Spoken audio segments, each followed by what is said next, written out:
Pengurus Provinsi Muay Thai Indonesia Sulawesi Utara kembali menunjukkan keseriusannya dalam membangun prestasi olahraga di bumi Nyur Melambai. Seleksi Provinsi Muay Thai Sulawesi Utara yang digelar di Youth Center Megamas Manado berlangsung sukses dan mendapatkan antusiasme luar biasa dari atlet maupun pelatih se-Sulawesi Utara.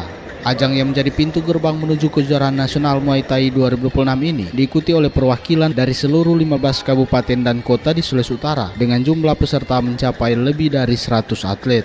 Ketua Umum Pemprov Muay Thai Indonesia Sulut, Gladys Mangunda, mengatakan Selekprov ini merupakan tahapan awal dalam mempersiapkan tim terbaik Sulawesi Utara menghadapi Kejurnas Muay Thai yang akan berlangsung pada 6 Agustus 2026 di Bekasi, Jawa Barat.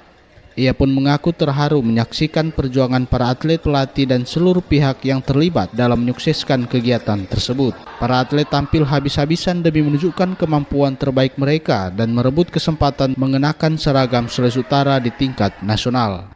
Kita berharap teman pasti akan mau dan punya kerinduan mau diterima di pemerintahan di setiap kabupaten kota untuk memimpin agenda dan acara-acara, walaupun bukan seleksi yang seleksi kota, seleksi provinsi, tapi orang mau orang pengurus nanti mau bikin 15 kabupaten kota acara Muay Thai nanti.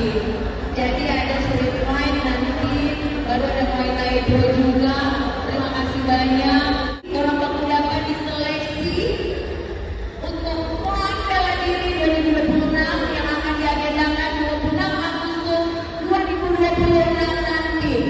Salah satu atlet yang mencuri perhatian dalam Selekprov Muay Thai Sulut, Mikael Lentungan, yang bertanding di kategori kelas 54 kg usia 19-23 tahun, mengaku sangat bersyukur dapat ambil bagian dalam ajang tersebut. Menurutnya Muay Thai bukan hanya sekadar olahraga yang ia tekuni, tetapi juga menjadi wadah untuk menyalurkan hobi sekaligus membanggakan orang-orang terdekatnya.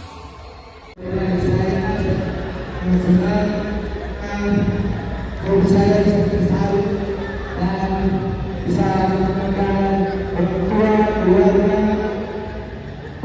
teman-teman, dan saya. Terima kasih. Suksesnya Selekprov ini menjadi sinyal kuat bahwa Muay Thai Sulawesi Utara terus melahirkan petarung-petarung tangguh yang siap mengharumkan nama daerah di level nasional. Dengan semangat persatuan dan pembinaan yang terus berlanjut, target prestasi di Kejurnas kini semakin terbuka lebar. Demikian Anugrah Pandai melaporkan, RRI Terus Mengudara untuk Indonesia.